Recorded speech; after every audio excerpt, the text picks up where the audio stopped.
discernment to draw their own conclusion. We emphasize the importance of keeping an open mind.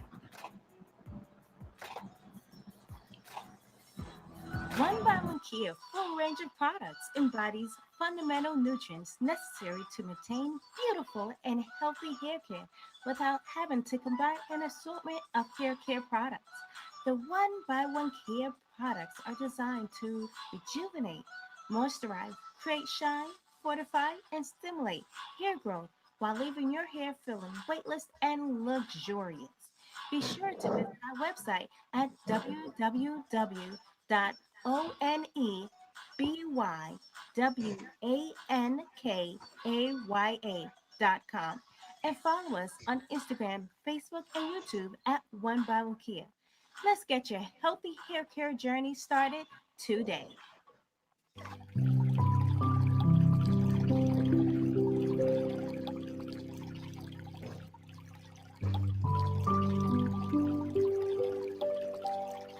Yeah. Thanks, Didi. Greetings and welcome to the I Am Meta Show. I am Zephyra, the Medicure daughter. Our co-host, Malika, Breath of Fresh Air, will be out today and will rejoin us next Sunday. You know, sometimes them overnight hours get long, long, long, and you're really tired, forget up, right? But that's not the problem. That's not even the problem. But, you know, I always tease her about that overnight stuff because I know I would like to sleep all day if I'm working at night, which I usually used to work a night shift. But thanks again. And the Powerhouse Radio, big up yourself, Lady D, give thanks. And today's topic, anyway, I'm moving right along. Today's topic is all about introspection, atonement, and amendment. I don't know. Something said we need to kind of touch on a topic that is really going to set some energies on a course. It is springtime. It's time to renew. It's time to rejuvenate. It's time to restructure, reanalyze, reassess. And that's really what introspection is all about. Internally judging and critiquing, not outside. We can walk around and talk about anyone else all day, all their faults and and shortcomings and weaknesses, but until we shine that light within, we're really not checking ourselves. So don't think we're going to carry a torch on the outside and not have that reflection on the inside. It's actually called mirroring too. A lot of times when we look out at someone with this duality type mindset, I call it the third dimensional mindset, because that's when we're working with both sides of the brain. It's a dual, it's an opposition. So it's either going to be wrong or right, ugly or pretty, bad or good, wrong or this, that, you know, it's always something or the other. That's that duality. So when it comes to introspection, it means whatever you see on the outside that you're finding that fault with and you're recognizing those weaknesses with, check it within yourself. It may be a little indicator for you to look a little deeper inside to see what you can reflect on and what you can look into or assess and improve on as far as our lives, our character, our attitudes, you know, moods, and the things that may irritate us about others. Check it within yourself. And if you're having a period of time in your life where you feel nothing is really going according to how you would like it to go, and there's a whole lot of this, that, and the other happening, a lot of obstacles and challenges are coming up, well, you know, just look into yourself and check out why these energies are attracting to you. Look around to your circle. Really get a pen and paper and all the people that you're around all the time, whether it's at work, whether it's at home, whether it's in the neighborhood, community, whatever, people that you are constantly around, check them out and see what is it about them that you're attracted to, and what is it about you that they're attracted to, because we don't see a lot of the vibrational frequencies that's happening. We may look for things that are solid or hear, you know, try to hear words that are sounded out loud. But when we get into our own self-awareness, it's when we really start to do the work. There are some fundamental, I would say, fundamental anchors is what I call them, are what I call them, of all spiritual growth and elevation, all psychological healing, all healing on its own. There are some fundamental anchors that have to be in place.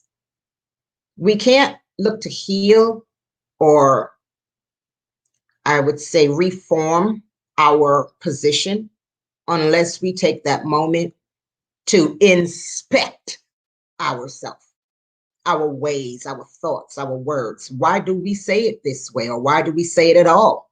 Why do we think it? Why do we think it about others? I often observe people pointing that finger at someone else, and I check them. And when I say check them, not verbally, I observe them. Maybe that's a better word. I observe them, because it's an indication to I that they have some work to do within themselves. Maybe 40 years ago, I may not have made that type of discernment because I wasn't there. Maybe I wasn't looking into myself in those ways at the time, the way I have advanced to look into myself now in my mid 50s. So I've come a long way. I've grown a lot, and I have done a lot of introspection because it helps us to grow. It helps us to grow. One thing in particular, people always say, know thyself, or the elders. It just came down tradition. It's something that we repeat all the time. Know yourself, know yourself.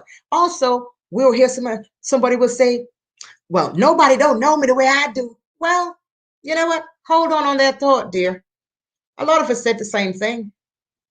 But if you're still learning yourself and someone is observing something about you that you have not yet encountered or uncovered within yourself, then yes, they may know a little bit more about who you are because they can see it where you have not gotten to the point to see it as yet. You're not enlightened in those aspects about yourself. So yes, there are some observers that may know us more than we know ourselves, and vice versa. We're going to know some people and we see some things and they can't see it yet, especially youths. If you're working with youths, like I'm a life coach, I work with a lot of, teenagers, and I see all kinds of stuff. And they have not maybe had a lot of life experience, I will say, to really get into some factors within themselves. So knowing thyself in deeper forms, it's a deeper form of self-awareness. I will put it like that, which brings forth the realizations and insights to kind of look a little deeper and uncover. I'm not going to say discover. I'm going to say uncover, because it's already there and we kind of like already know. It just has to be brought to the conscious realm within us. We have to take what's in the subconscious or the unconscious and bring it into the conscious, into the light, into you knowing it's there, into its true nature, I would say, whether good, bad, or indifferent. Once it's true within you and it's true about you, bring it to the light. If you got to cry about it because you're like, oh, I didn't know it was like that, whatever, just deal with it. And it's okay, because a lot of us have been there, done that, and maybe still be doing it, right? So a lot of times we have to look into our true nature and why our life may be the way it is. We have this facade that we put on sometimes, especially when we're going through challenging times of difficulties, maybe I would say. I'm going to enlarge my screen here. Hey, much better for me. So we have to really find that time to figure out why we do what we do, why we feel the way we feel, why we present ourselves in certain way, why we may over critique others, or being very critical of others all the time. And not one day that person will sit and say, let me rethink about how I'm viewing this, because everybody can't be on the other side of the fence all the time. We have to check ourselves for our behaviors. We have to check why people may treat us a certain way, why you didn't get that promotion at work. Check it. I remember going on a job assignment as a temp, and it was so usual that when I went to I was a professional temp, by the way, back in my 20s into 30s, but I was a professional temp. I loved it. I loved when I go to those temporary assignments for 1 week and they kept me for a whole year. Because it's like, oh, wow. I guess they were testing out for the week to see if it worked out. And a lot of times after that 1 year, they want me to come on permanently and I would decline because I loved the flexibility of temporary assignments. And I loved the flexibility that it was more than a week for me. I would literally end up on an assignment 1 and 2 years. But I ended up at a company, came in as a temp to help with a backlog. Came in there 1 week, knocked it out. All the other analysts that were there were looking at me through the side of their eyes because even one said to me, hey, you need to slow it down because they're going to expect that from all of us. I said, I can't compare myself to anyone else. I can only put forth my ability and I'm here to perform an assignment. So I'm not going to hold back because there are a bunch of people in the office who just want to take their time and get things done. I was on assignment. So I had to make sure I put my best foot forward. And then they asked me to stay longer. I ended up there after 3 months. They wanted me on board. The price was right. I took it. And then within 6 months, I was promoted into management. There were a lot of unhappy people sitting around because they're sitting here thinking about all the reasons why I shouldn't have that assignment or shouldn't have that position, and not at one time looking into themselves of why they didn't get it. I came in as a temp and knew why they didn't get a position because I could see their performance was not there. I came in and I raised the standard. And after about a few years, I actually moved on because the fight was so real. They couldn't get over it. And that's another thing. I'm always happy for people when they're advancing and doing things positive and accomplishing things, getting up, moving up. But not everyone is going to be like that for you. So if you fit in that category as one of those people who are always unhappy about everyone else and always trying to find something to say, check yourself before you wreck yourself. Check yourself. We have to make that stop. We have to stop somewhere and get inside and see what's going on. You see, self-empowerment. Self-empowerment is what enhances, I guess, when knowledge is gained. It empowers us. The more we know, the more we apply, the more we're empowered, the more we know ourselves, the more we are aware of our activities, our thoughts, because now we're in there. We're in there. And when we assess ourselves both in that conscious realm and that unconscious or subconscious realm, then we really can try to shift some things into the light. We have to process through it. We can't suppress things and think it's just going to go away.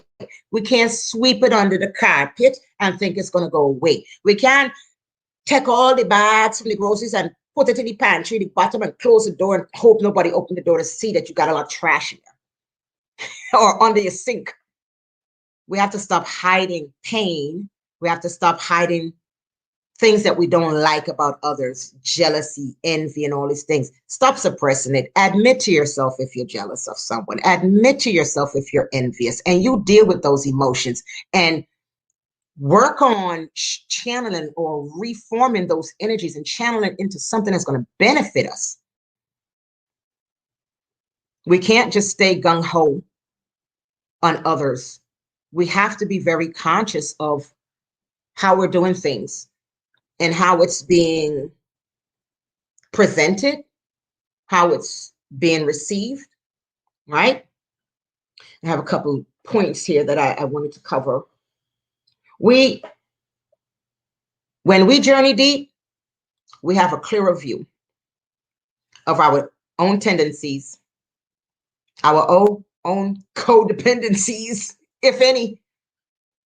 Some people have quite a few. But how are you going to know it if you don't go in there and see what's going on? And when someone is trying to tell you, they say, oh, you're just a hater. Well, it may not be a hating situation. It may be something that we really need to look into. If someone says something to me, let's say I was 16 and they want to come in my face and, oh, you're dissing your dad. Well, a lot of people wasn't really in my face. I really don't have that problem. I don't know. I just really don't have that problem.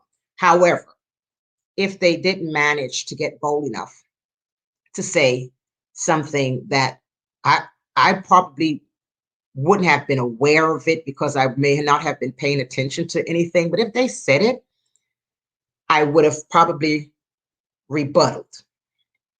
But as I became more aware of myself, the words I speak, the thoughts I create, and the way I feel about things, I really got to the point of being very conscious of when I hear someone say, hey, you have such a terrible attitude today. If someone said that to me now, I would definitely look into it. There's a reason why they're pointing it out, especially if it's someone that you may not even know, or someone that you do know that's like a life coach for you or an elder. It doesn't really have to be any specific age group, just someone who feels comfortable enough with you or comfortable enough with us to be honest to say. If all your friends are just talking about all the sweetness and not the bitterness, then hey, maybe you need another arena of friends. It's good to have friends that will share the sweetness and the bitterness with you, because we have to take the bitter with the sweet about ourselves. We have negatives and we have positives. We just have to determine what the point of surrender. And I say surrender because we have that polarity when we come into that oneness with ourselves. By the time you get to that point, you probably routinely would have to, check into some things. I know I just kind of read a message that flapped across the screen that probably threw me off a little bit what I was saying, but I'm going to reconnect on that. But it helps us when we visit our subconscious, unconscious, and conscious arenas and see what's going on, because when it identifies those tendencies along with our successes and our failings, which are really a result of how we perceive things. Perception is very funny. We all have a perception. Don't think because there's a crowd or a congregation of people that's formed in the same way, doing the same thing. Don't think it's not a perception. It doesn't matter if it's a big crowd of people. It doesn't matter. What matters is that you know yourself. What matters is, regardless of what circle you're a part of, knowing yourself and standing in your own truth is the best place we can be. It's the best place we can be. Because when we're not true with ourselves, we cannot portray that truth to anyone else. It will only be a facade that we put up to block the truth, especially if the truth bitter, not pretty. In other words, right? So any one of us out here being critical or just finding faults or all of the negatives, check yourself. Check yourself. You're mirroring. It's called reflection. And a lot of times that will happen for us to identify things, and it will continue to happen over and over again until we do. So don't think people are picking on you. It just means if enough people are saying the same thing to you or to us, then we need to look into those areas. Yeah, we definitely need to look into those areas. We have to get inside of our own mind, our own spirit, our own bodies. It's called introspection. We have to know what's going on inside, especially with that mindset. The mind creates a lot of illusions. So we have to be very cautious of that. Yeah. And when we begin to peel back those layers, you're going to uncover a lot of things. It's probably going to make you cry. It's going to make you say, you know what, you're going to call, if anyone call you, or you're going to just send a social message or a public notice to family and friends to say, look, I'm going to shut it down for 7 days, 14 days, 30 days. I have a lot of people around me that do that. I do it. Not just for the introspection part of it, but really to rejuvenate, renew, and to restore my mind, my spirit, my body, rebalance things out. Things just don't stay balanced all the time. It's like, if you want to look at it, we're going through this life and it's like this. It's like riding a surfboard. We got to try to balance on that wave. It's just not one straight shot like this. I don't know whose life is like that. Because every day we have to make a decision to do something. I have to make a decision to get out of bed. I have to make a decision if we're going to, push forward on our endeavors. Make a decision if we're going to go to work that day, if we're going to take the children to school that day. Whatever the case, we make decisions every moment of the day of what we're going to do next or what we're trying to do next. It's a decision. When we're driving to work, we decide what route we're going to take. Even if it's the same route we take every day, we still make that decision that day to take that route. So once we start to uncover some of those layers, we're sure we're going to come up with some things that have been hidden away, unresolved, especially if they're unresolved. It's going to keep reoccurring until resolved.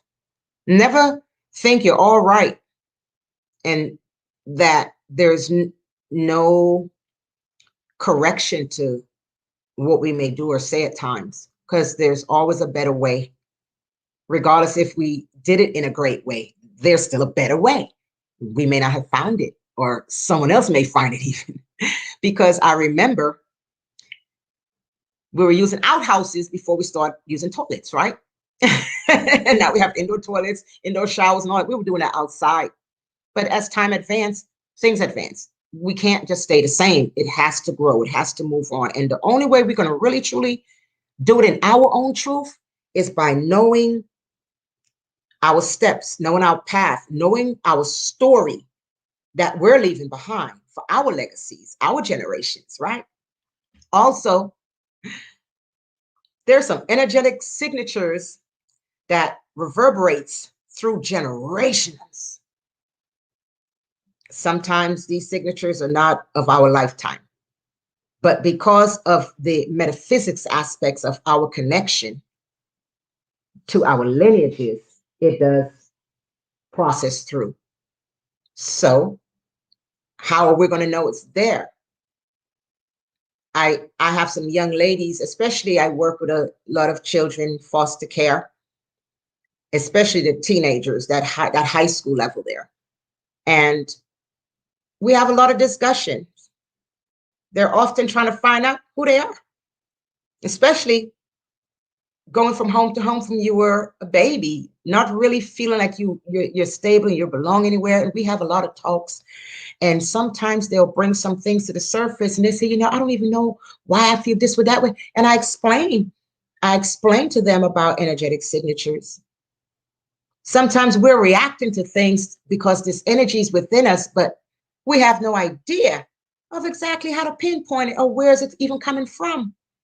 So it's good to do a little research on who you are. And that's that introspection, because we may not know, some people don't know biologically who their family members are. Some people may not know that. They may not know who. Some grew not to know parents. Maybe the parents are no longer trotting this earth. So their outlook and their perception in life is going to vary. It's going to vary. So a lot of things that are unresolved, it may also, like I said, be energetic signatures from generational inheritance. I don't want to use that word inheritance as if, because inheritance I have to just to do with money. We inherit genetic things. We inherit energetic things as well, right? So now the best The best thing to know is we only have true power over ourselves. We can't control anyone else. We can only control us. So if we're out there telling other people, you got to do this, you got to do that, da, da, da, da, and we're not even doing it, or we wouldn't even be willing to do it, then don't give advice when you don't want to take it for yourself. Sometimes, if it's not good for the goose, it may not be good for the gander, right? But all transformations are points of self-awareness, and introspection is a great part of that. So when you see or hear others always concerning themselves with other people's business, that's the person you need to look at. Why are they so critical of others? See, because if you're going to keep it positive, you're going to keep it positive. People are going to always have positive things to say about you. Not to say always, but for the most part, you keep it positive, most likely 99%, people will have positive things to say about you. Unless it's one of those individuals who just want to be critical because that's their mindset. But we definitely have to know that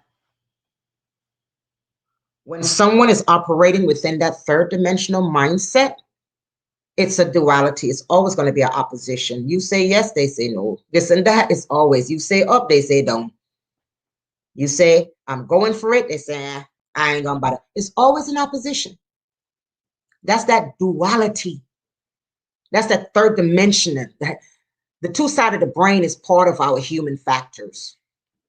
The brain is a physical thing. It's part of the human factor. But when you get into that fourth dimension, when you finally get to a point of polarity, meaning your negatives and your positive come together. In other words, for some people out there, and I'm not really getting into any particulars, but when you speak about higher self and lower self, symbolically, you can be speaking about that God, goddess, and that devil, or, however people want to look at it, because they always look at a god or goddess as positive and a devil is negative, right? It's within us. It's not outside of us.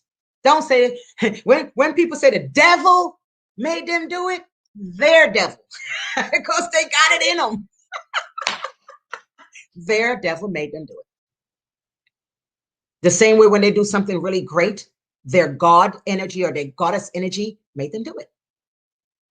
It's a higher self and lower self. Those are the only two selves I acknowledge. And it's really just one self, but we just have the polarities. That's what I acknowledge. I'm not going to discuss anything else. I spend my whole life to this point, studying this, studying that, growing up in this and that. I've evolved. So now my structure is a little different. Also, when we have those unresolved issues, it will affect us. It will affect relationships. It would affect how we feel about ourselves.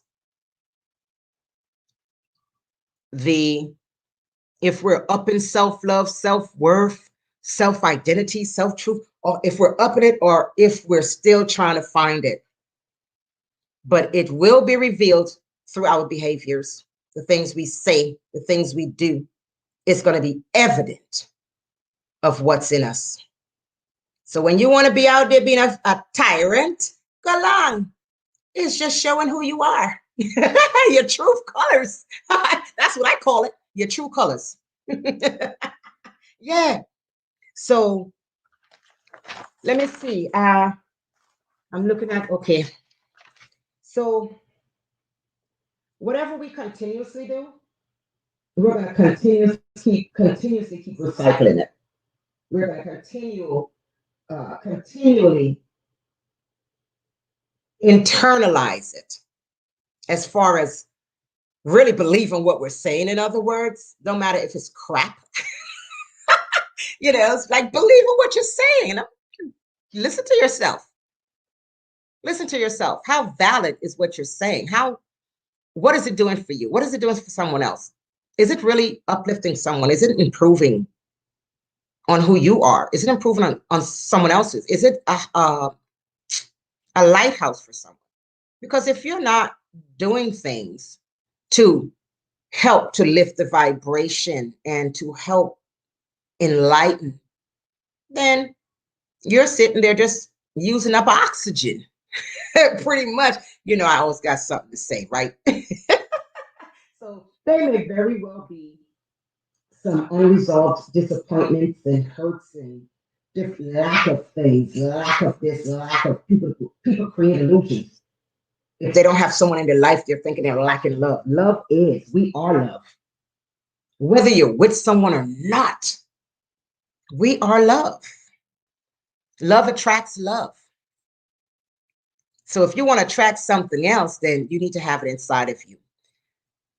Have a friend, male or female? Have you had a friend that says they're waiting for the right person to come along? Exactly what does that mean? What is the right person? Because if you're looking for someone that's perfect, then you better be perfect as well. Because that's when you're going to attract it. So you think you're going to stay how you are, try to find someone perfect and think it's going to work. It doesn't work like that. It's all about energy. And then when people get together and they see, well, this may not be working, they still try to stay in it because they don't want to feel as if they lost something or as if they failed at a relationship, or if they just want to hold on just to say, I'm still here. And we're not just specifically talking about relationships in man and woman. We're speaking about relationships. It could be family, it could be friends, it could be business partners. But look into the relationships and how the communication and the level of respect. Look and see what's there. And if you're someone who is very introverted or shelled up, maybe because of some experiences in life, then look into these things so it does not transcend further. Whatever we have going on the inside, it manifests into our life outside, whether it could be affect us physically or even mentally. Because anything the mind is involved with, yeah, you would definitely get a negative feedback if it's not positive. Yeah. So in order to grow, we have to shed the foolery. When people say you need to grow up, we're just not saying come out of that elementary mindset and get into we're saying literally grow up, a spiritual growth, the awareness, the enlightenment. That's growing up, because there's some people that are 70 years old and they're still not grown up. They're aged, but they're not grown up.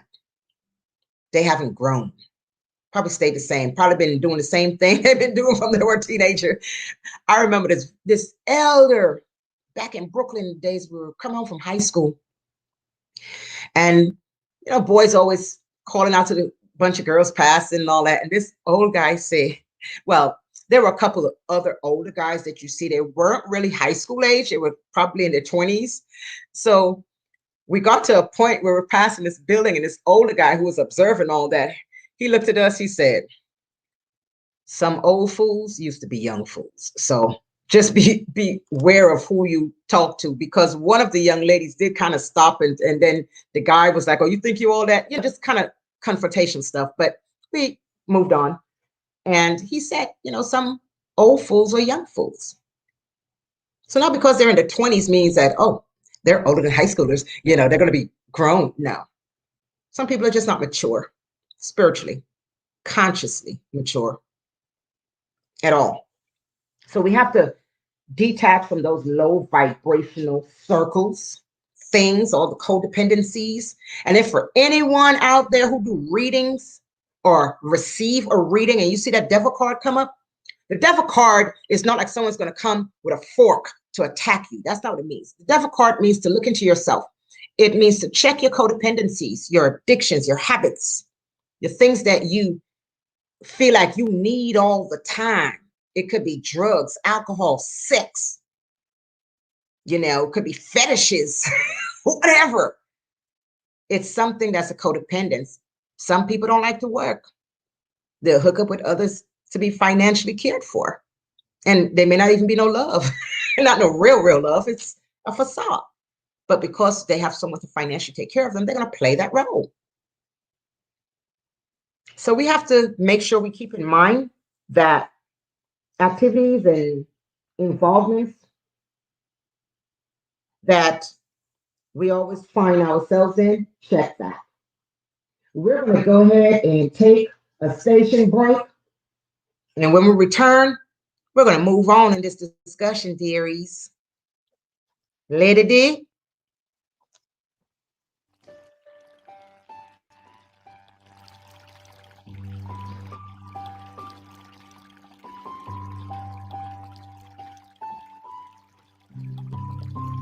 You're in tune to the Powerhouse Radio, linking the world to the Caribbean.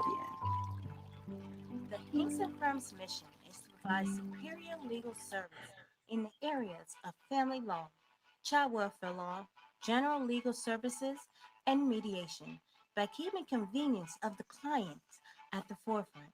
The Hinkson Firm's goal is to eliminate the stress of an already intense situation in your life by coming directly to your workplace and or a location close to your home for consultation, meetings, and mediation.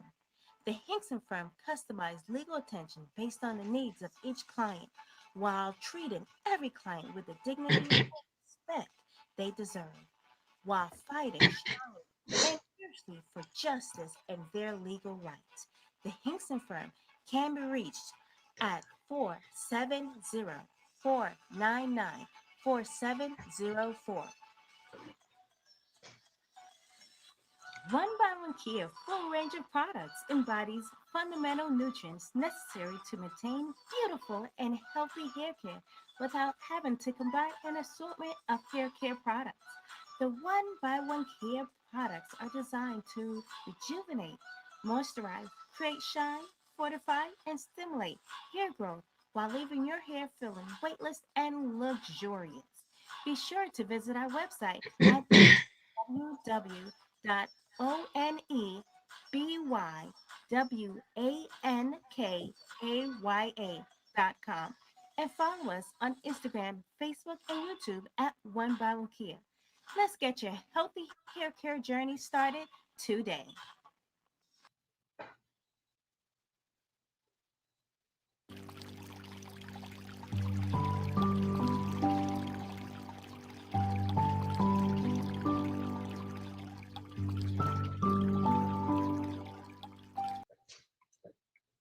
Yes, welcome back. Welcome back. Or I should say, welcome forward.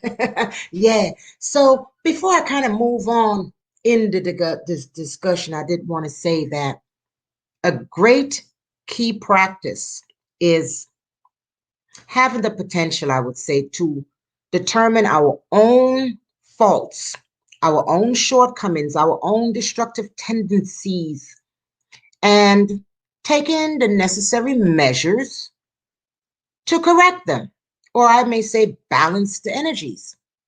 That's one thing I would like to say about that. And also, self perfection should not be looked at as arrogance or conceitedness or anything like that. Self perfection is just simply the best version of ourselves, the best that we can do. That's self perfection. And don't listen to anyone when they say nobody's perfect. See, that's what I'm talking about. When they tell you these things, it's like a tear down, like, why not? You're perfect for you. I'm perfect for me. It doesn't matter who else don't think I'm perfect for them. You got to know that you're perfect for yourself. Okay?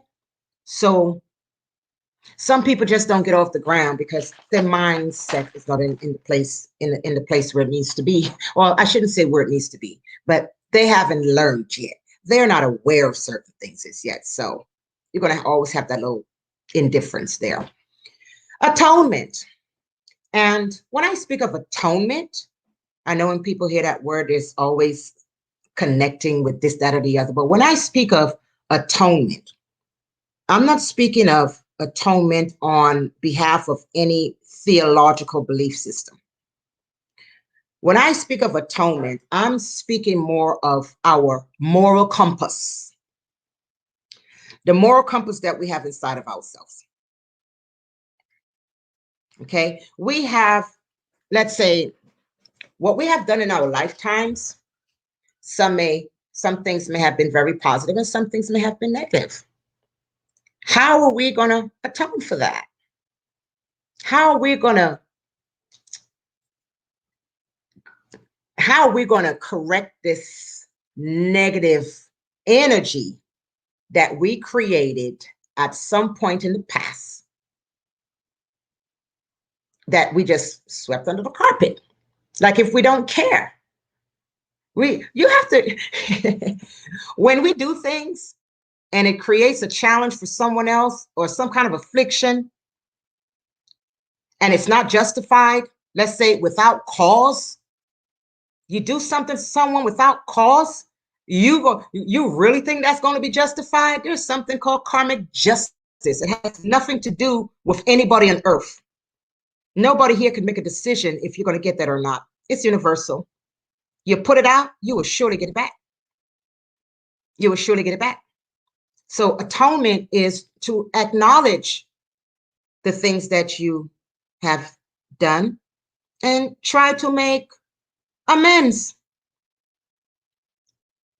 Try to make amends on how we can change either the behavior, the actions, or whatever creates this chaotic or insensitive position that someone else may be placed in, even ourselves. But when you do it to yourself, it's different than when you do it to someone else, especially when you do it unapologetically. Like if it's like your bud like that, right? Well, there's something called karmic justice, and it doesn't have a jury. The jury's out. It doesn't even have nobody sitting there to bang the little, no, none of that. None of that. It's justice, but it's very universal and it's swift. It's not like before. Don't think karmic justice is some kind of fictional tale, because it's not. Karmic justice is real. It's truth. Don't make it, just don't make it catch you. Be very aware of what you're doing to others and how it's affecting their lives. And you're doing it as if you don't care. Atonement means that you're going to acknowledge what you did. And you're going to try to take action and how you're going to repay or redeem yourself in this way, or for your indiscretions. I've had to do it because I may have said some stuff and sent someone whirlwinding in another direction. But one thing, and that's especially when I was younger, and then the elders would sit me down and be like, but, and then I became conscious of it and aware of it. So when the situations happen again, then I find different ways to deal with it. And I just didn't move on. I kind of went back to say, hey, I need to make it right. So sometimes you may not even reconnect with that person, but moving on, make it right with another situation. Make a decision where it's going to help someone and not hurt someone, right? So balance the scales. Even the wisest may err. So it doesn't mean that we don't err, and it doesn't mean that we don't have to atone for things. We do. We do, because we are melded between two realms, Eta and Ert, higher self, lower self, spirit, body. Right? So we really have to balance those scales. And amendment, when we take a moment to really make some adjustments, major or minor, but when we take that moment to make the adjustments, when we feel like we have to really rectify this situation, and it may have been drawn out for years. You ever heard about Family Feud? And we're not talking about the game show. We're not even talking about that little black and white show that used to come on years ago. I'm giving away, it doesn't matter. I'm so proud of who I am and my age. So yeah, I used to watch black and white movies. I'm a 65 baby. So yeah, I watched black and white movies, and there was one called, it was always feuding this and feuding that. But anyway, Family feuds go on for generations sometime. And it may just had started with one little thing that maybe was not even anything big, but because of how the person or the individual may have received it and felt that that was the best way to deal with it was to cut off this family unit over here or friends over there, whatever the case. But it's we have to find a way to come together and discuss the chaos or the drama or what is keeping us apart and make these amends. And in other words, you may say forgiveness. You can't carry around malice in your heart. It doesn't matter because guess you're not hurting anybody but yourself, and you're gonna attract malice. Keep it in your heart. You're gonna attract it. And I may say heart, but you're really not keeping that. The heart is not going to even hold that type of energy. So I'm symbolically speaking. The heart only knows love. But all that emotional stuff is in your sacral chakra. That's that second chakra in the lower abdomen. That it governs emotions. That's where it's processed. That's why when you're upset about things, you might feel it in your stomach. And when you're thinking about it all the time, all that energy is coming down, and you're going to feel it when it passes through the heart, like it doesn't belong there. It passes through the heart chakra. It doesn't belong there. So it's going to pass. You're going to feel it before it even get down to that gut. And you're going to feel it in the gut because the gut and the brain have a connection. It's an axis. You know, I love to speak about the axis, AXIX. Check it out. Gut to brain axis. There's also a class available on that.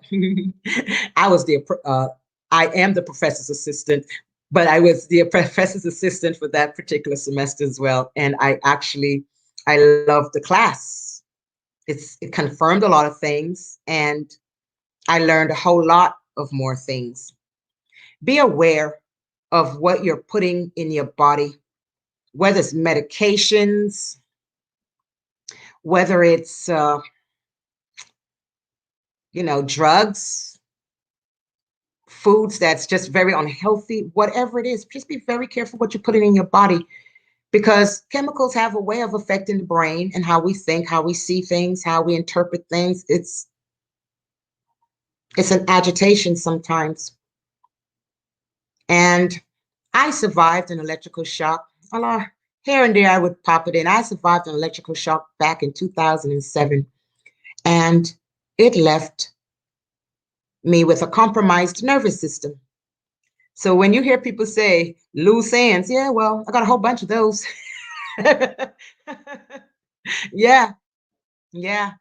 One thing is I survived that electrical shock. So the only thing to do from that point was to heal. And I came a long way, but all my faculties had to get back together. I saw the way I used to look at things.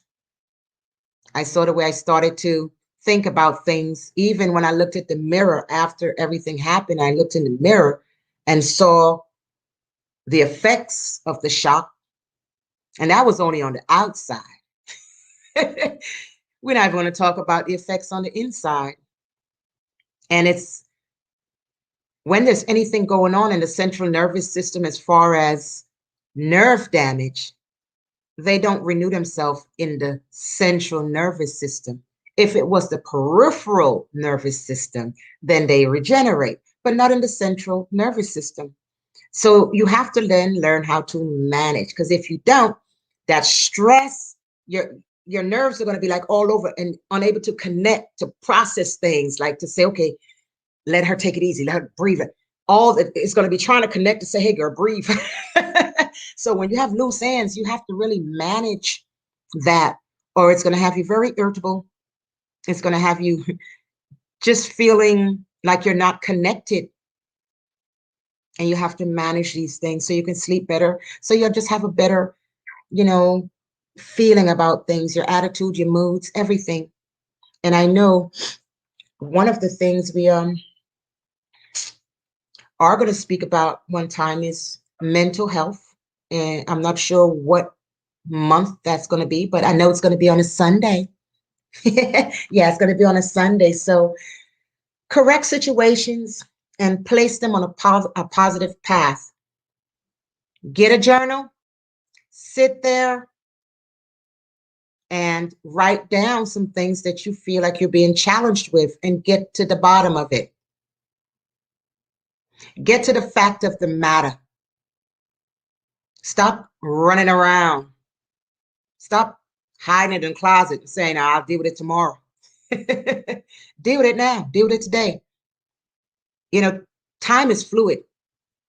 So when you say I'll do it Saturday, it really wouldn't matter. It really wouldn't matter because time is fluid. Time is always now. We're alive now. We have this opportunity now to do things.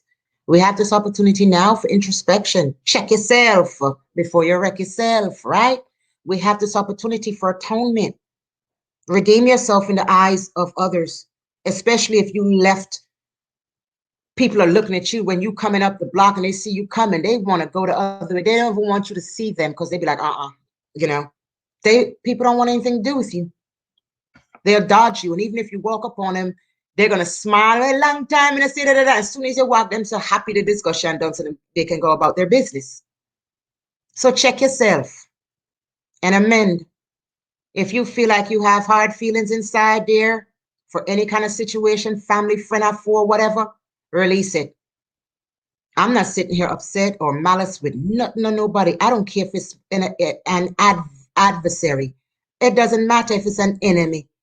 Because we first have to deal with the enemy within ourselves.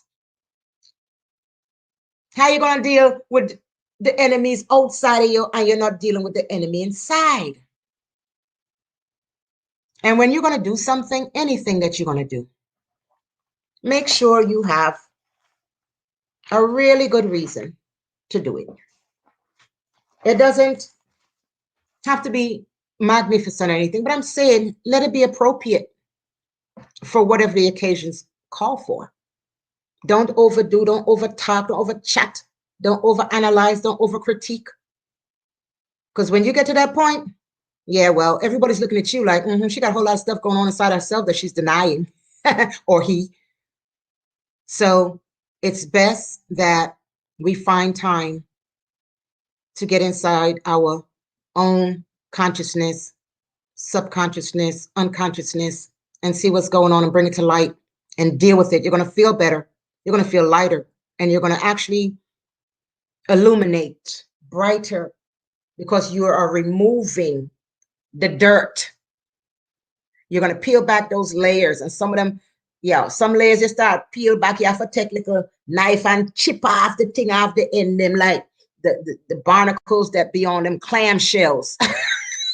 You know what I'm saying? Yeah, don't make it get like that. Got too deep. It take too long to take care of this thing. And I'm saying it to you. If you hear your name I call and say this, that, and the other, check it. My name shouldn't be calling anything because I really don't interact so much. And, and if it's calling, well, do some introspection. That me have to say. Anyway, I'm so thankful that you all joined us today. And please find time to leave a comment, if you like it, please, right? Leave a comment. Let us know some subjects that you may want to get involved with. Let me see here. Okay, yeah. Leave some comments that you would like to speak about or hear about. Let me see this here. I'm telling you, I'm bouncing screens here today. Yeah, okay. Yeah. So, and share if you'd like. Share, subscribe if you want to connect with the shows that are coming on the Powerhouse Radio. Because when we finish here at 7 p.m., then you have All About Love coming up with Lady D, Blossom, and Cool G. And guess what else? Big up yourself because this is their first year anniversary. All right? So you sisters, big up yourself, right? We're going to tune in. And also we got the Kids Way. I don't know if I mentioned the time, but All About Love is right after this show at 7 p.m. Eastern Standard Time, and that is 4 p.m. Pacific Time, West Coast, right? Also, we have the Kids Way that comes up on Tuesdays. Tuesdays at 6 to 7 p.m. Get involved, especially if you have young children. Get involved. See what these youths have to say, because these youths are from productive families and village. We are village. And these great nieces and them that you're going to see up there, yeah, it's deep. Oh, thank you. Ed, big up yourself, Christine. Love, thank you so much. I'm so happy to see you. Oh my gosh, thank you for being here, dear. Yeah. And also we have Let's Gripe coming up on Wednesday, 7 to 8 p.m. Let's Gripe. They kind of get on there. You can actually call in if you want to gripe about something. Or if you have something you want to gripe about, call in. All right, call in. I mean, last week I heard Clayton County. My ears was like, what? Clayton County. Well, hey, we holding up Clayton County here, so I had to tune into that one, right? And it was a very good, productive show for me. Anyway, and then there's Reasoning Thursdays with Mama Acid, Lady D, on Thursdays from 7 p.m. to 8 p.m. Eastern Standard Time. You got to tap in, man. We got a lot of nice shows and reasoning hours that we deal with. Sometimes I might pop in on Let's Gripe. I'll probably be more in the audience because I may be doing some studies at the same time. But as far as Reasoning Thursdays, you may see me on the screen for that one. Look, that was my old house. So I visit every now and then, okay? But Christine, thank you, my sister. Thank you so much for being here. And I hope that more of you can tune in for these 1 hours. We're going to try to make it interesting. At least you're going to know it's going to be deep. I know that much. One way or the other, we're going to just stand in our truth and stand in our powers about some things and try to empower you. Let's get your powers illuminating inside, okay? Well, anyway, we're getting ready to sign it off in a minute. Yeah, they're getting ready to tune in, and it's going to all be about love. Pick up yourself, the Powerhouse Radio. Thank you, my audience. Thank you, my family, friends, for being here, and see you next Sunday. Love. Mwah.